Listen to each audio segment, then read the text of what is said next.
Wrestling fans, the month of February is here. It's getting chilly, but it's Thursday night at 10 o'clock. We're here to warm you up. I'm Dan Marty. MJ and Niles. Our brand new Wrestling Insiders Party with Marty is next. Stand by.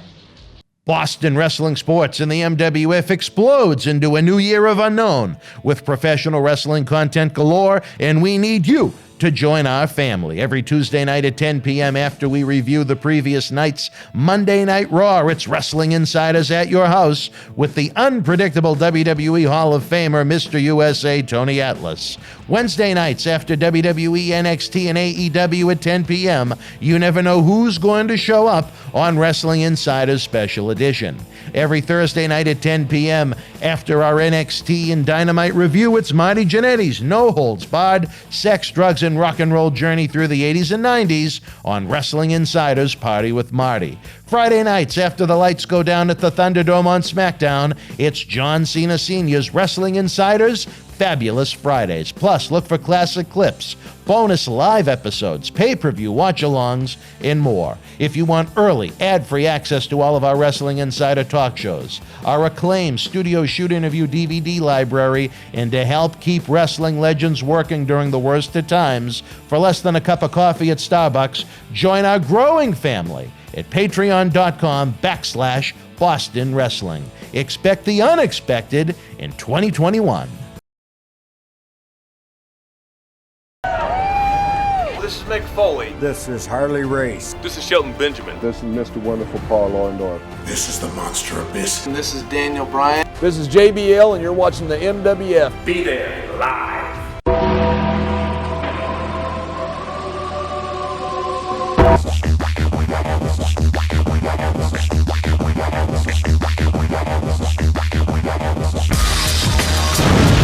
Wrestling fans, welcome to another installment of Wrestling Insiders. Dan Marty, Jannetty, as we try and bang out the year 1989 with Marty. I'm sure we'll travel to different decades as we get there, as Marty shares his life and wrestling experiences. The fans across the globe are enjoying this show. If you're with us Thursday night at 10 o'clock during the premiere, chat away with us. We love to have great conversation with you fine fans. We have regulars like Slick Rick, Maria Davis, Tina, all of the great Kevins, Ken, Big Ant from Thunder Valley, Will Cortez, Trigger Trey. I could go on and on. We know some great people, and we're growing the family. The one thing we ask of you beforehand, if you could, hit the share button in YouTube. That will send out the link of this to your Facebook, your Twitter, your Reddit, all these different platforms that are out there, and it'll grow our family. When we grow our family here, it means it gives us more opportunity to bring more legends to you to do these types of programs. It gives these legends that have been out of work now,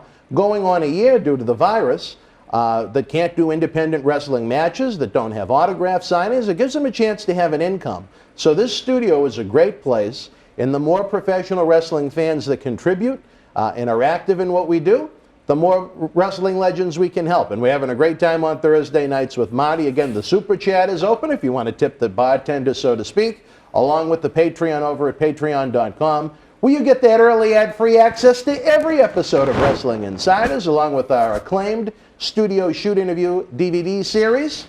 And again, you're helping the wrestling legends working. Patreon.com/Boston Wrestling. Whew! That it? Whew! All off the top of my head. Didn't Slick Rick die? Stop. No, you know Which Rick are you talking about? The rapper. Oh, I don't know. Oh. I hope our friend in Maine just moved. Hopefully he didn't Oh, so it's not the rapper himself. when you were saying Slick? No, that was a different Slick Rick. All right, fans, we touched a bit upon this a little bit in our last episode, but the fans were itching for a little bit more. February 15th, after WWE TV taping in Birmingham, Haku was out on the town. Two men were going at it with a woman at a bar, and Haku apparently cleaned house to the point where he actually bit off the man's nose like it was Thanksgiving dinner. I don't know if you were there or not. No, I heard about that. It led to some legal ramifications. Was Haku in the hot seat after biting the man's nose off? Well, he was still around. I don't think that he was still around for sure. Yeah, I think that faded away. But you'd have to ask him. Yeah. I don't want to say what I don't know. But I did hear about that. You mentioned a story before where Haku cleaned out a biker bar It's when you were East out St. on the Louis, road. yeah.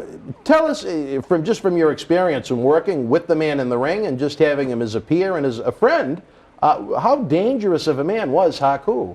Well, he was one of them raw bone strong anyway, you know, and so when you train on top of that, I mean, he's just got that natural strength, like tendon and ligament strength. You know, you can't work that out. You can't get that stronger than you're just born with it or not.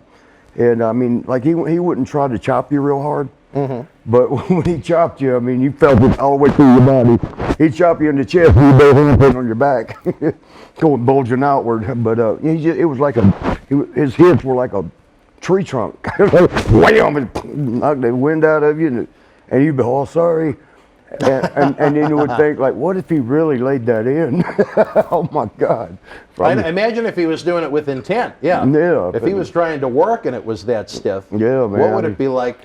You know, and, you know, if he's you were one of his high up. enemies. Yeah, he's high up. I think the biggest compliment that I ever heard was Barbarian. And I've told this story, some of y'all know this story from episodes before. But Barbarian had, and it might have been Haku, they were tagging, no, Warlord, it was with Warlord there. And Barb, they went out and had a match, the guy comes back in, dressing room, Sean and I have already worked, and we're getting dressed. And he starts throwing chairs against the wall. That motherfucking Barbarian, gosh damn it, a motherfucker stiffed me. We'll see who's gonna stiff who, goddamn. And he's just throwing a bitch, walking back and forth, pacing, snorting fire. And Barb walks in the door and goes, "Oh, hey, Barb, thank you for the match." and so we're all like, "Oh, this is a big pitch to bitch fit." But later, after Barb was getting ready, he was sitting next to me, and Sean was over here. I said, "Barb," I said, "Man, that guy was throwing a bitch fit before you walked in." And he just, "Oh, really? Was he a mite?" He goes, "Oh, he was just like, he was going to jump you when you walked in. He was throwing chairs." We pointed at the chairs he threw against the wall, and you see the scrape on the wall. He was throwing chairs. And he goes, "Oh, well, poor guy." And Sean says, "What's it like to be the baddest guy in the business? What's that feel like?" He goes, "Oh, not the baddest guy. I'm okay. Now Haku, he bad." So that's why I was like, wow. Sean and I both like, that's wow. All right, well, if Because Barb can go too. For it to come from the mouth of the Barbarian, exactly. That is quite the compliment and the testament to Haku's toughness, so to speak. Yeah. Also, There was another, to tell you how tough Barb is. Let's hear that. They went to some bar in Charlotte or somewhere. They went in, and he had a long, full-length fur coat that he handed the bartender to put behind the bar to hold for him. This is like another one of them little small-ass, redneck bars probably. I wasn't there for that. They just heard the story. But evidently at the end of the night, he asked for his jacket back. There's beefcake. yeah, your buddy. Did you have him? How'd that go? The fans seemed to like it, but he didn't make a great impression on the studio folk. Really? Oh, Yeah. he was an attitudinal. Kinda, which was disappointing because Well, I'd like to he's do been more hurting with a him. lot better, a lot better. He's been hurting a lot lately. Oh, I'm sorry to hear that. Yeah. Well, hopefully we can have him back sometime soon. But Yeah, he's good. you know, man. when it's not just me, as you know, that makes this place work. And when you make not a great impression on others that are trying to help the cause, you know what I mean? Yeah, I'm sorry. That's just, we got the thing set up. We got what do you call that? Video screen over there with A television. Is that what that is? Yes, that's it. We had television over there We got a TV going. on the WWE network. All right, so Barbarian's at this redneck bar. So y'all have to excuse my ADHD, HDH. I'll reel you in today, brother. We And got to those- plow yeah, we gotta get through, We got to don't we? plow, baby. Barb, so anyway, he asked for his jacket at the end of the night. He was getting ready to go. Wasn't the end of the night, but for him, he was leaving. And the bartender says, "I don't know anything about a jacket." And this was like a full-length fur jacket thing. It probably cost a lot unless he just took it from somebody. But what's that he's putting on Guerrero's eyes? Is that coffee grounds? I have no idea. I'm not paying attention to that. Oh, yeah, so I can see I got to scoot back so I don't see it. I can't see that. Where were we? So he wants his jacket back. And bartender's, I don't know what you're talking about. Barb gave him a second chance and a third chance. And then Barb walked behind the bar, and the guy said, "You can't come back there." He slung the guy over the top of the bar to the patron side. He was back there like the bartender and looking for his jacket. And then a couple of them big bully ass, burly. I don't know. I wasn't there, so I couldn't, I can't give a good description. But I guess he threw everybody around, like 4 or 5 of them. And Barb's a martial art guy too. He can do all that stuff, and he's like 6'3", at the time, 6'3", 300 pounds, all muscle, and flexible, man. So he's a badass. He's back there throwing them around. They called the police, and evidently it took, like they said, it was about 6 or 7 police, and Barb wasn't hitting them, but he was keeping them, pushing them back, kicking them back, throwing them back, throwing them aside or whatever. And he finally got tired. They were trying to get him, because he slung everybody around. He actually went and closed the door, and I guess they say it had a lock. Like I said, Barbarian went and locked the door. Yeah, locked everybody in. Nobody leave till I get jacket. He always say Barbarian. Nobody leave till Barbarian get jacket. And because he figures somebody's got it here. Did he get the coat back? No, the police showed up and he kept them, at bay, just sling them aside. He never punched them. Now, again, I'm telling you what I heard. But finally he got tired, and he goes, "So okay, Barb, tired now. You can handcuff." So they cuffed him. And they went to. And once they had him cuffed, they got him to the car to put him in. And went to shove him real hard, and he stiffened up. He goes, Barbarian don't want to go. Barbarian not go. They backed off and said, "Okay, sir, okay." But yeah, so Barb's a bad boy. When you you don't know what happened to the coat. No, I have no idea. I don't think anybody cared after that. They was just like amazed that he tore up a whole slew of bar people and the police department. The only reason they got him because he said, "Barbarian tired now." He kind of let them. Yeah. He gave in. Yeah, and when they went to shove him. Haku in St. Louis, East St. Louis, the reason a lot of stuff happened there because East St. Louis is right next to a real rough part of town, and also there's like 4 or 5 bars down, and they call it the Flats. And it was, I don't remember the name of them, but it was a real good club that was great for the boys. There was a strip club next to it. There was a country bar, and it was that one that the Haku and I went to. It was like a biker bar kind of place, but it's a whole little area of just clubs, and there's a lot of trouble happened there, especially around midnight and later.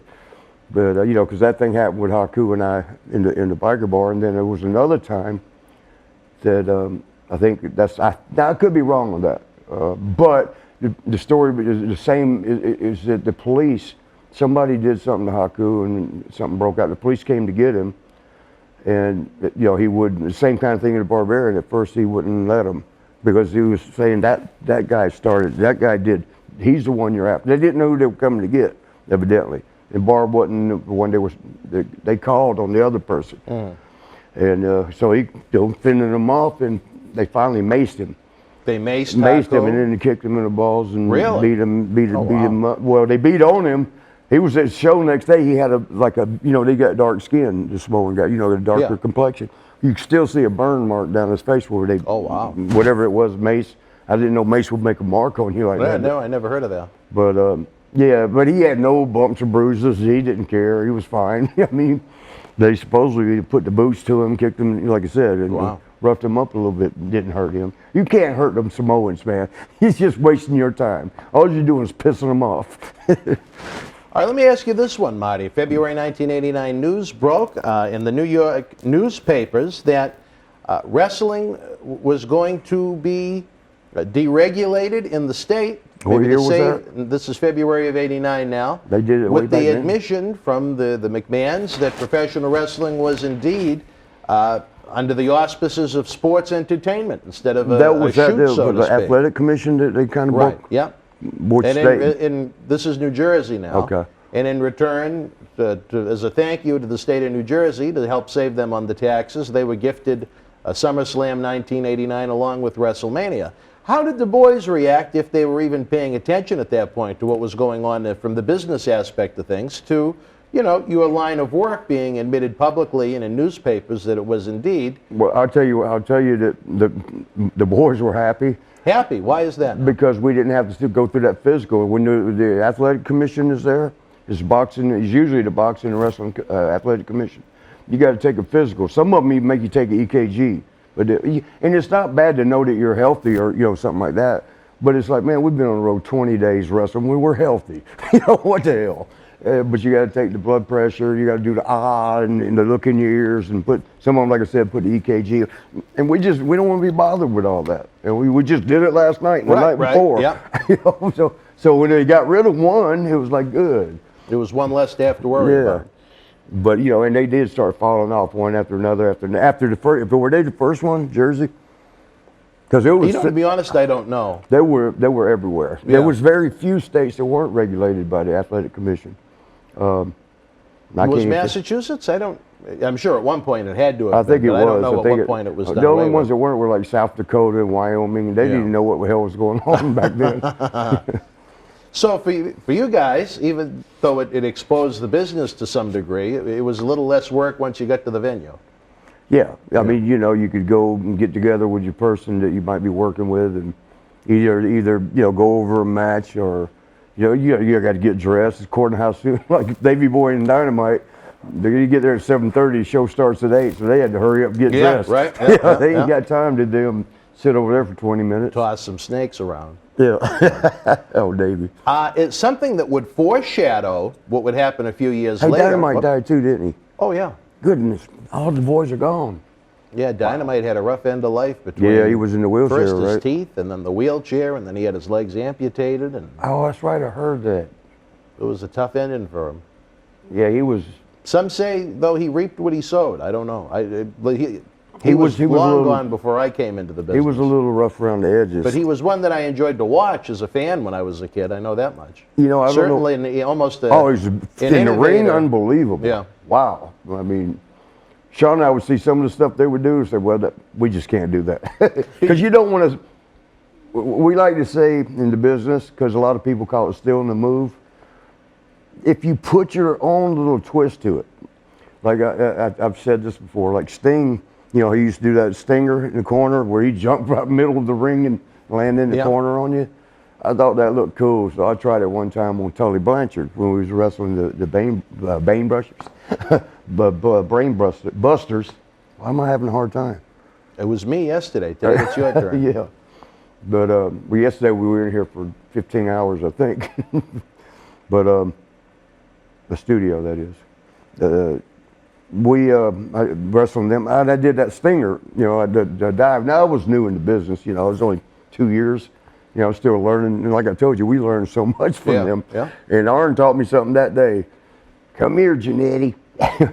After the match, I went, what? I thought he was with me. The way he said it, like, did I mess up something?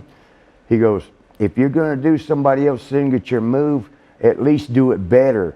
You didn't even come close to doing it as good. Don't ever do that in the ring again. So, I was like, so people do other people's moves. But I since I've always thought if, people even come tell me like, hey, I'm going to steal one of your moves. At least they had the respect to say that, where some don't give a shit. But I don't really see it as stealing a move. Yeah. If you put your own little twist or flavor, like where Sting jumped straight in, maybe like, I'll give you an example. If I was to say with Sting, if I'd have come running in and turned backwards or something, it'd have been basically the same move, but with a little, twist. change, my own flavor to it. And then that we can say is called creative borrowing.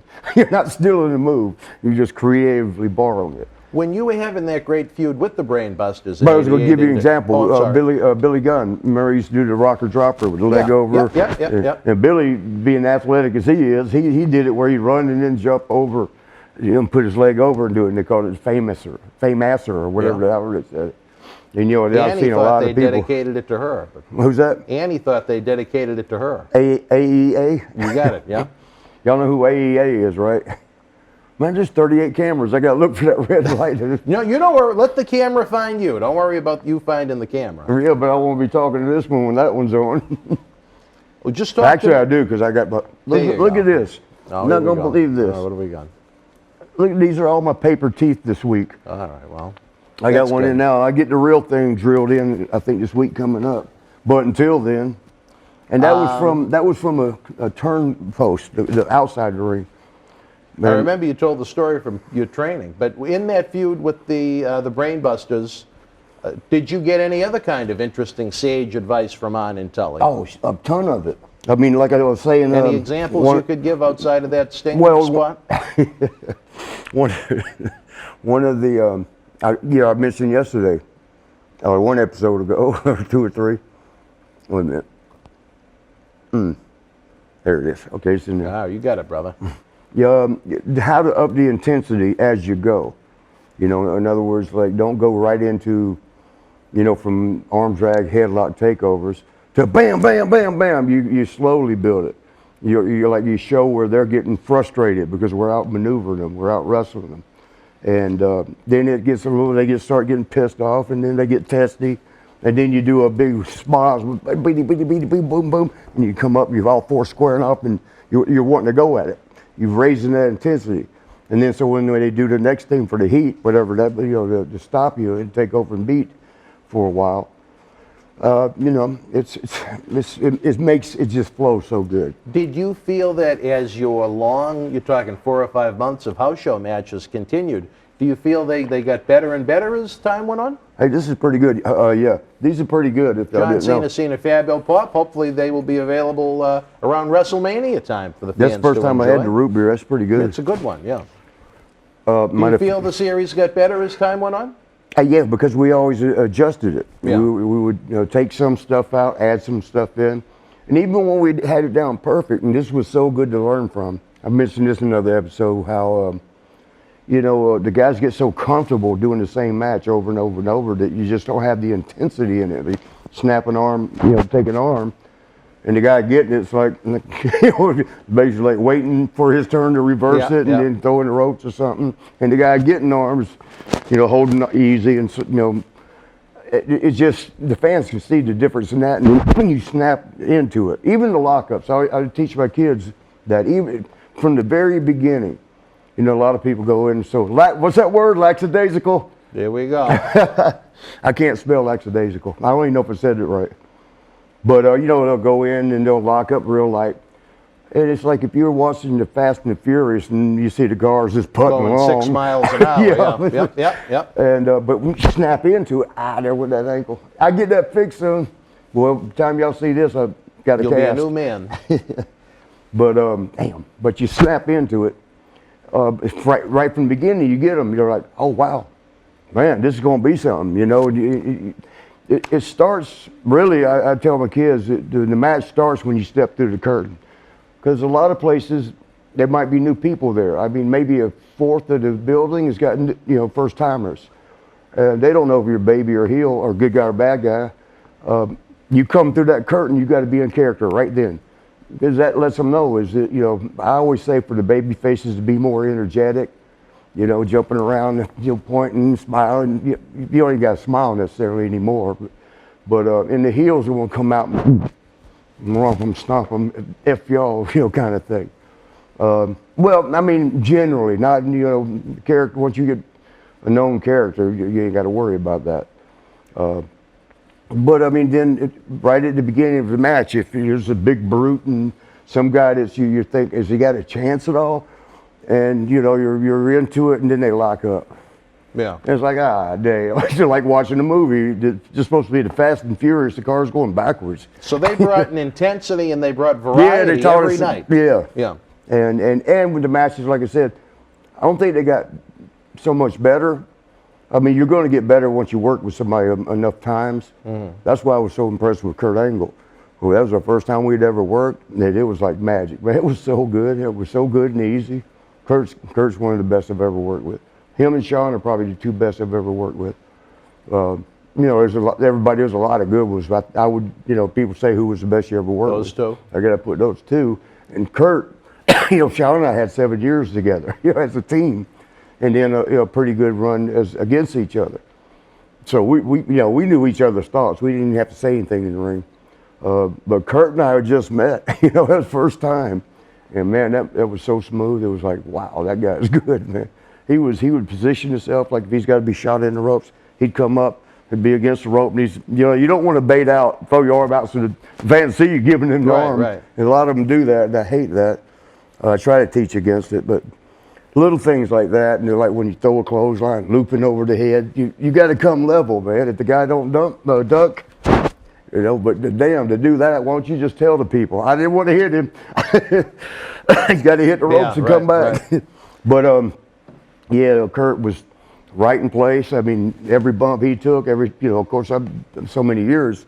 I hope I flowed for him as well as he flowed for me. But it was just that it was the first time, and it felt like that we worked, and it felt like Sean and I, who had worked for years together. Yeah.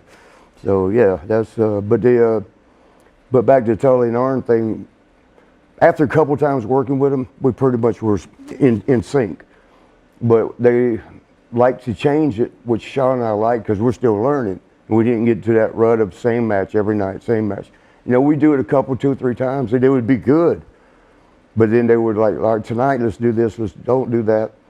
And we were like, that was the first time in our career that we'd heard somebody want to change up what was good. What's that old saying? If it ain't broke, don't fix it. Yeah. But they would change a couple things, and we'd go out and do it, and it'd be every bit as good. So we're like, okay, this one's good too. We'll do this. A couple of days later, they wanted this time we're gonna have both of y'all come over here, and we're like, damn, we're always changing it, so you can't get lackadaisical. Where's Matt Daddy? Am I saying it right? Lackadaisical. Okay, yeah. I still can't spell it. All right. You've changed, and my shirt at least, yeah. Yeah, me too. Did you see this? Yeah, I noticed. Did you notice what's on the back? Let me show them. Here we go. I got to stay in frame, so I got to cover my Big fat back. Machine. Can y'all see it? Can you see it, Matt Daddy? You see what it says? When in doubt, knock them out. Yeah. Right, I like that. I have to do that a lot with some of these. Well, no, I don't. Yeah, so I mean, we had about a 4-month run with them. About that, maybe longer, it was maybe, a great run. but at least 4 months. And in that 4 months, I bet we did like 10, 15, 20 different types of matches. We had jump starts where we'd go in and get them, and they clear the ring and fire up, and get the crowd to go nuts. And then we had the slow stare offs. We look you, fuck you, and then you get into it. But it was. I never wanted it to end. I tell you what, too. They both were athletes. I think Tully played football yeah. for somebody, and Arn's a hell of an athlete. Plus, he's so knowledgeable. But he's a hard worker. Like a lot of the guys in the gym, they're doing curls, doing bench press or triceps or whatever they're doing.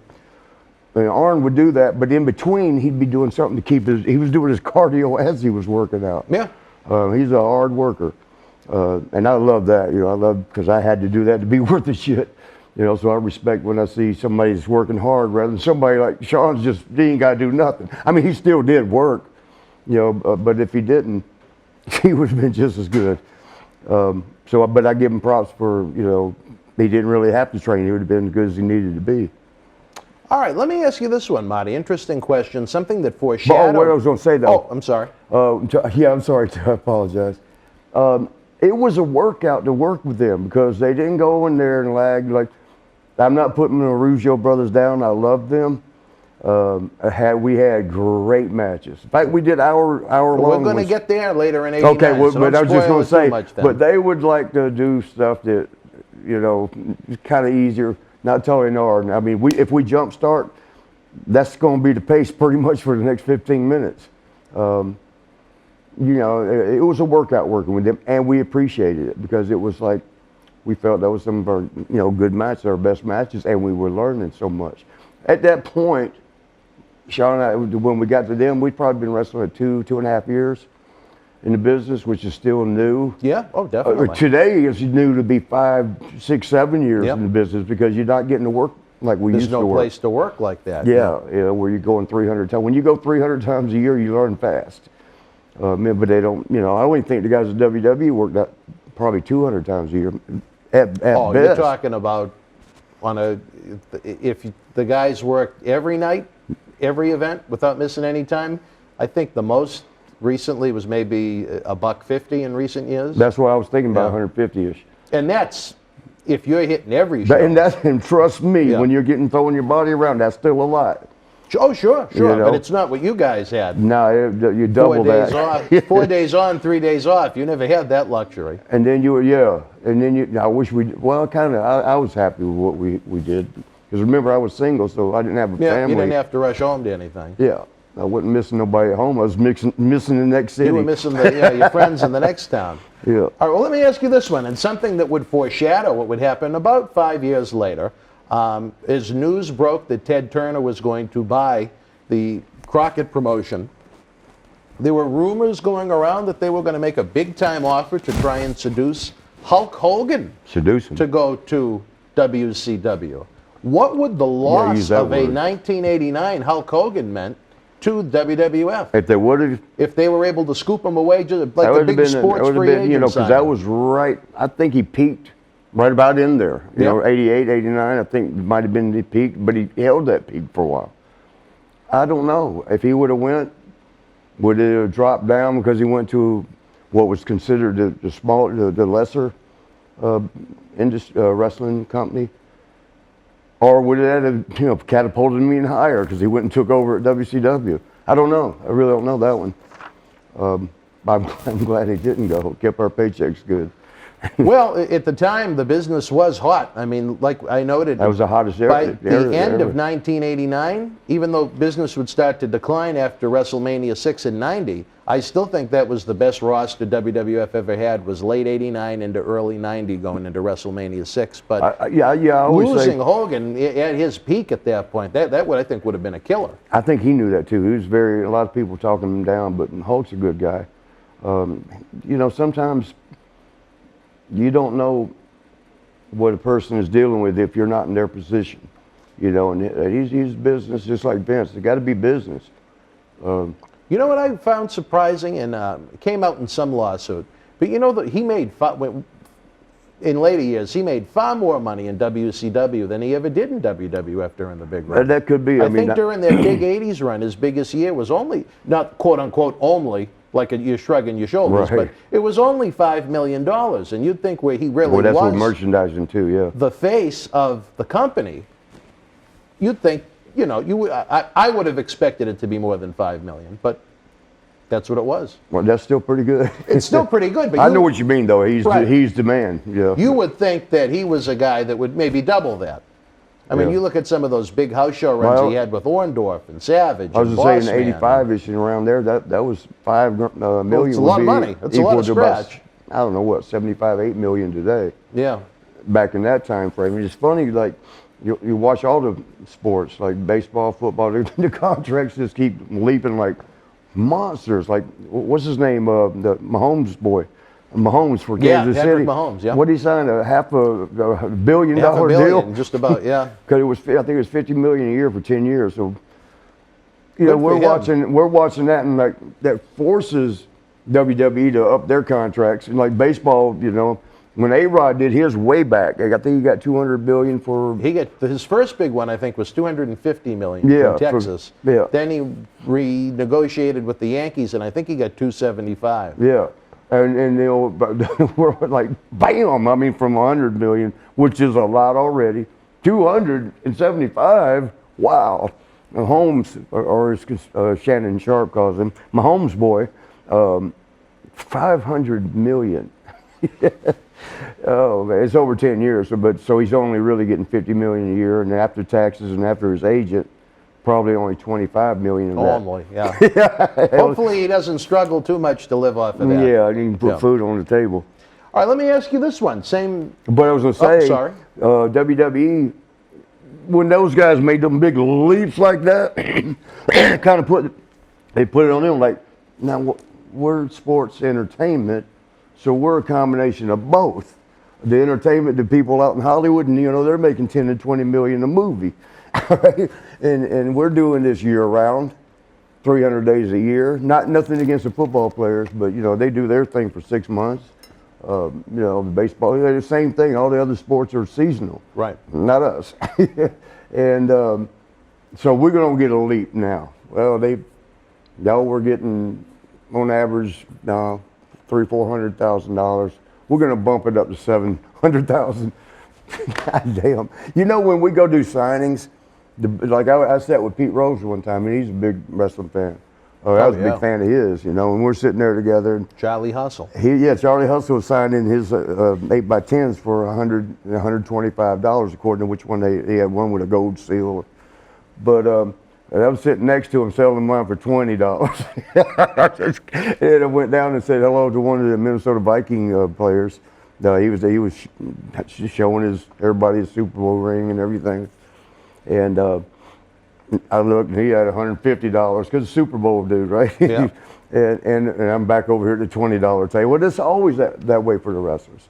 You know, the actors, and some actors you don't even know. I mean, I'm not putting them down by saying that, but you only know who it is, and they're selling their shit for $100. Right? Yeah. It's like, now let me go back to my $20 table. I'm the blackjack table for the cheapos. You know, they got the blackjack tables for if you got to play 100 a hand, 200, 1,000 a hand. You know, go down there to the beginners at the $2 machine. Let me ask you this: along the same lines of Hogan, at this point in 1989. Roddy Piper was a free agent. He had his retirement match at WrestleMania 3. He started dabbling in movies with They Live, and I think Hell Comes to Frogtown. That was a good one. That was his big one. Yeah, They Live. You make one good movie. You know, they say in Hollywood, you're only as good as your last movie. It's sort of the same thing in wrestling. You're only as good as your last match. Yeah. Yeah. And, you know, he did that one right at the beginning. They Live. Floated the rest of it. I don't think he did any more monster ones after that. No. He was in a lot of things. Nothing that it was really big. Yeah. But that one floated him for the next 30 years. Well, I tell you, again, Roddy Piper. He's very, very smart man. He had been off wrestling television for just about 2 years at that point. I guess from what I was told, he kind of worked the NWA to get $25,000 just to have a meeting with them about negotiating a contract. WWF, as you know, wound up bringing him in for WrestleMania 5 in Atlantic City, which we'll get to in these episodes soon. The last one I saw him was they came in off the Hollywood scene was to wrestle Dustin as Gold Dust. Oh, in the back lot. Yeah, and then they had Gold Dust had the lingerie. 96. That was memorable. Well, and you know what? Never mind. The Mrs. Which one? Mrs. Goldust. You talking about Terry? Yeah. Oh, well, wait till 1996, brother. So that's all. That's all I have. There was that Vince laugh. Yeah. Vince McMahon. He can do Vince McMahon better than Vince. But let me ask you this: Roddy Piper, again, he had been off TV for 2 years, but one of the biggest names of professional wrestling during perhaps its biggest boom. If Roddy Piper had chosen the NWA over WWF, do you think that really would have helped? It wouldn't have hurt us as much, and it wouldn't have helped them as much as if it would have been Hulk. Hulk was the product. He was the face of WWF. He was the face of the industry. Yeah. Really? Yeah. You know, because he did a few movies that sure. Did pretty good. They did pretty good. I don't know about that. I think it started with the Rocky movie where he was what? Right, Thunderlips. Yep. Yeah. Yep. That was way back. Those were during his AWA days. Yeah. Was it? Yeah. But if who's that right there? Forget about that. I shouldn't even have that on. You're too easily distracted, brother. That's what's his name's wife, though. That's Lana, yeah. The ultra-talented Lana, who's still waiting to have You can't look at the boys and as girls, and they make it hard by putting them on TV. But, I mean, what would Piper have meant, impact-wise, walking on to WCW TV, which had, I tell you this, big. You talk about 1989, but see, WWF having a great roster. The NWA had a great roster in 1989, they built it up, yeah. Look at those classics, that, along with Flair and Steamboat, Flair and Funk. To me, that's where things started dropping off, was when Vince bought them out.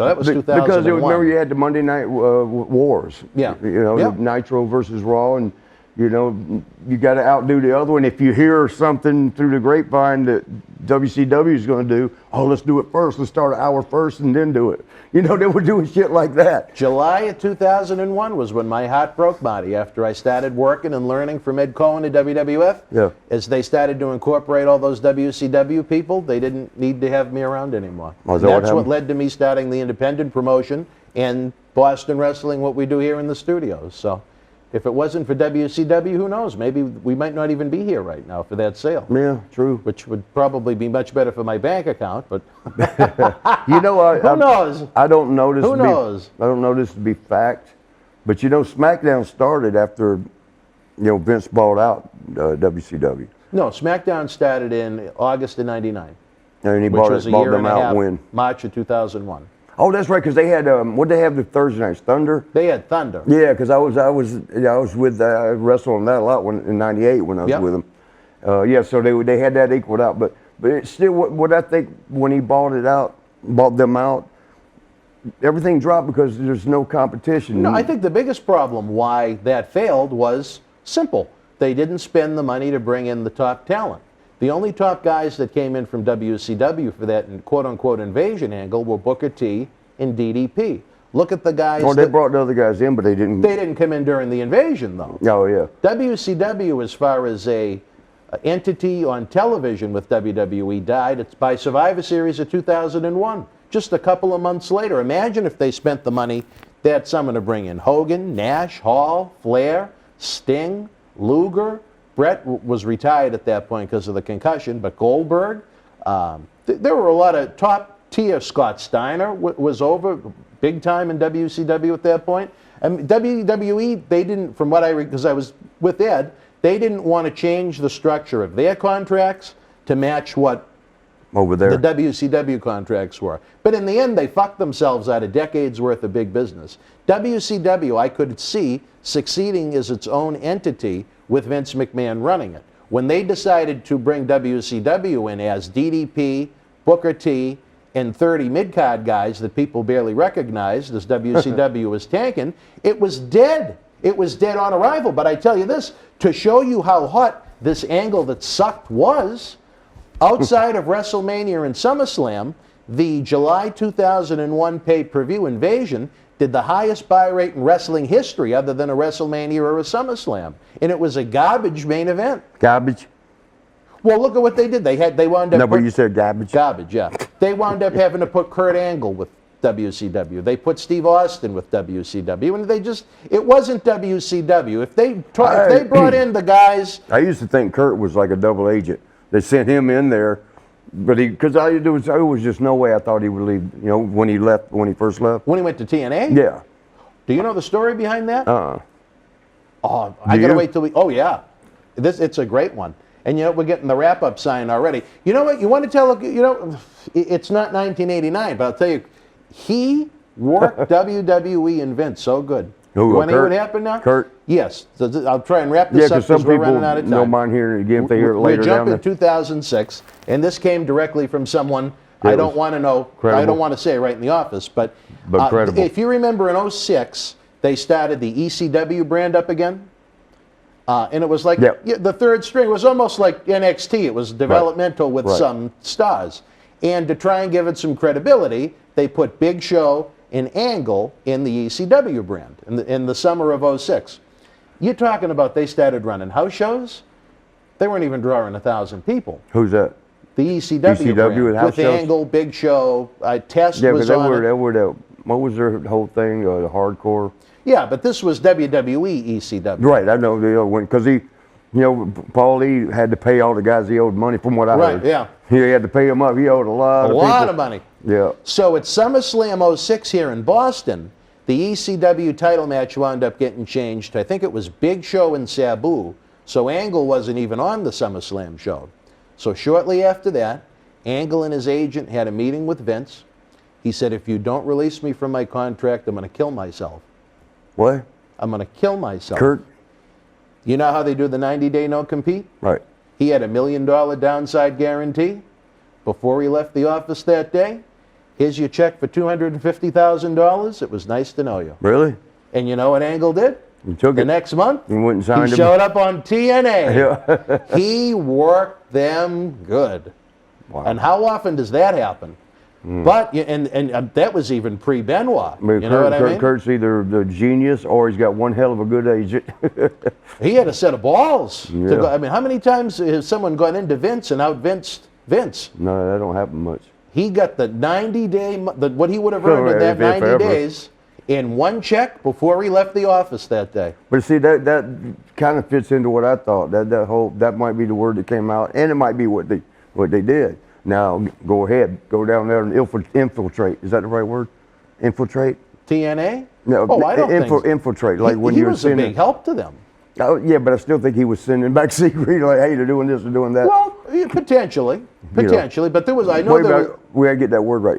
Infiltrate. There was a lot of heat about. Is that right, Matt Daddy? There was a lot of heat on him because he presented it as if he needed to go and get mental help bad, and then within a couple of weeks he showed up on a TNA pay-per-view after they gave him the check for $250,000. So, but anyway. Kurt has gone through some things. You know, that girl I trained, Tranisha. Yeah, he likes you. They had some issues. She was trying to say he's mentally off, but well, Kurt, the one conversation I had with him, I hate this. My God, I helped TNA promote their first string of house shows when they were up here in June of 2007. They did 2 in Massachusetts, one at the casino in Rhode Island, and one in Hampton Beach, New Hampshire. In the Sunday, I remember, I went up early in the afternoon with Linda and the 2 kids, and they have like arcades and things like that. It's a beach resort town. And then I went to the show in the afternoon. And I remember the guys talking about Benoit missing the pay-per-view that night with WWE. Oh, yeah, but because of my neck problems with the car accident with the Sheik, Angle and I remember we were talking about necks for a little bit. And then come to find out the next day, the reason why Benoit missed the pay-per-view was the reason, which that's an episode for a different time. But for my good friend Marty Janetty, I'm Dan Marati. We're going to be back next Thursday as we attempt to roll through 1989. We're still in February, but that's all right. All right, wrestling fans, you have a great week. We'll see you next Thursday with Marty. If you want early ad-free access again, head on over to patreon.com/Boston Wrestling. Help keep the wrestling legends working. If you're chatting in the premiere with us Thursday night at 10, don't forget to tip the bartender. The super chat is open. eBay, the t-shirt fundraiser at bostonwrestling.com. So many great ways you can help to keep wrestling legends working. Be well and stay healthy, folks. See ya. The World Wrestling Federation was live at the CYC in Scranton, Pennsylvania, Monday, February the 2nd, 1981. In the opening contest, Yoshiaki Yatsu beat Baron Mikel Cicluna. The Moondogs with the win over Jim Duggan and Yoshiaki Yatsu. S.D. Jones defeated the Hangman. Stan Hansen victorious over Dominic DeNucci. Hulk Hogan beat WWF Tag Team Champion Tony Gurria, and in the main event, WWF Intercontinental Champion Pedro Morales retained the title over Killer Khan. If you are in Scranton Live, share your memories in the comment section below. Use the links in the description box to keep wrestling legends working in our eBay store and on our acclaimed Patreon streaming service so we can bring you more interactive superstar shoot interviews to relive the good old days of professional wrestling. Check it out. Boston Wrestling Sports in the MWF explodes into a new year with professional wrestling content galore and need you to join our family. Every Tuesday night at 10 p.m. after our Monday Night Raw review, it's Wrestling Insiders at your house with WWE Hall of Famer Mr. USA Tony Atlas. Wednesday nights at 10 p.m. after NXT and AEW, join rotating legends on Wrestling Insiders Special Edition. Every Thursday night at 10 p.m. after our NXT and Dynamite review, it's Marty Jannetty's no-holds-barred sex, drugs, and rock and roll journey on Wrestling Insiders Party with Marty. Friday night after SmackDown, don't miss John Cena Sr.'s Wrestling Insiders Fabulous Fridays. Plus, look for classic clips, history videos, bonus live episodes, pay-per-view watch-alongs, and more. For less than a cup of coffee at Starbucks, get early ad-free access to our Wrestling Insider talk shows, our acclaimed studio shoot interview DVD library, and help keep wrestling legends working during the worst of times. Join our growing family at patreon.com/Boston Wrestling. Expect the unexpected in 2021.